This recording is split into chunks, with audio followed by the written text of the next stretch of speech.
So the green light, the repechage of the men's age, 6 boats off the start, only 4 qualifying for the A final. Great Britain in the middle in lane number 4. Let me give you the lane order. Canada, the defending Olympic champions, top of your picture in lane number 1. 3 return from that boat. Poland are in 2. Australia, who beat Great Britain back in Munich, the last World Cup regatta of the 2012 season. They're in Australia. They're in lane 3. Great Britain in 4. Netherlands in 5, and the Ukraine in lane number 6.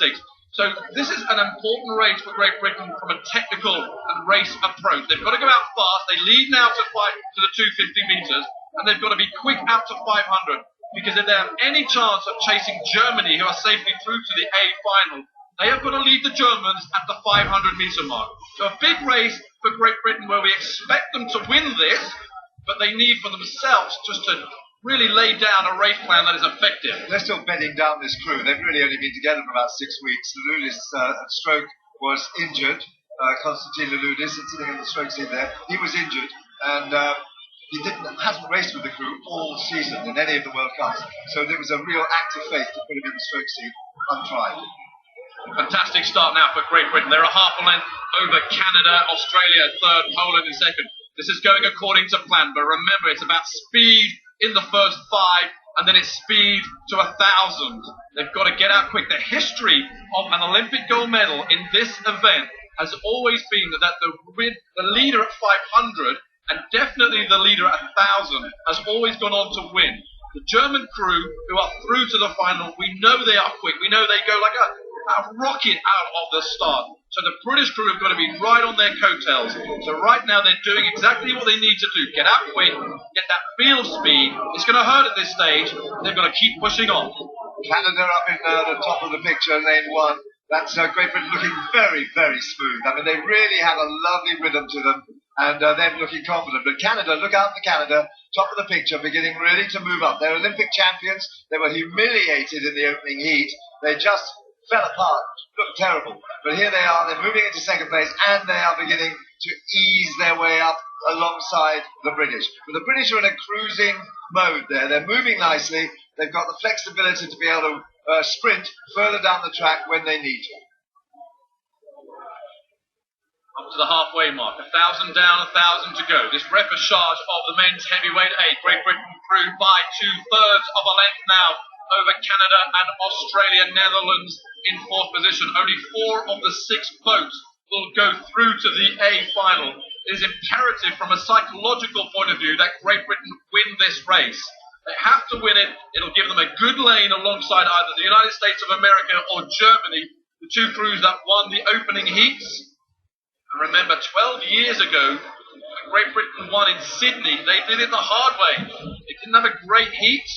They had to fight their way through the repechage, and then they absolutely flew in the final. There's Constantine Loulis in the stroke seat. This is where he learned to row. He was at Eton College, who built this rowing course and gave it to the Olympics. They built the course. He's sitting there in the stroke seat. They'll be very proud of him as he leads this field, very strong field, through to the 1,500 metre mark. Sitting 2 seats behind him, Greg Searle. Greg Searle, 40 years old, 20 years on since he won a gold medal with you, Gary. That's an outstanding achievement. I'm going to keep nice and calm in this race. We'll wait for the final before we get excited here. So I'm trying not to look too much at what Greg is doing, but he's doing an outstanding job. But this is a crew boat here. He's come back into it, but this is very much a crew boat, and all of them, they get on so well, and they are got speed now. Through 1,500, 500 to go. 2/3 of a length over Canada. Great Britain lead. Australia third. Netherlands in 4th. Those 4 boats, if it stays the same, will qualify for the A final. Now the British will have to be aware that Canada will come back at them, and they will attack them harder and harder. The Canadians are going for a win, and up goes the race in lane number 1. Canada coming. Watch out too for Australia in lane number 3.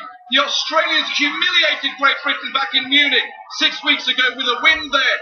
Here come Australia, here come the Olympic champions, Canada. In fact, the world is coming back now on Great Britain, but surely they've done enough to win this. Here goes Great Britain there, 36 strokes a minute still quite quite a bit of room for them to really sprint on, but they're in a good position. They're holding on. The Canada really up there to 38 strokes a minute, 39 strokes a minute. Great Britain holding on. 175 out from the line. The Canadians now driving. They can scent blood here. Surely they're not going to turn over the British. The British are holding on just by the skin of their necks here. It's Great Britain from Canada.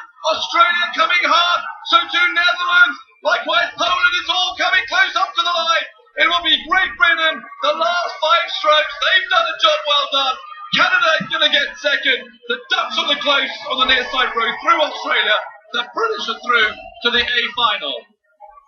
What a great performance from Great Britain. They took it right from the start.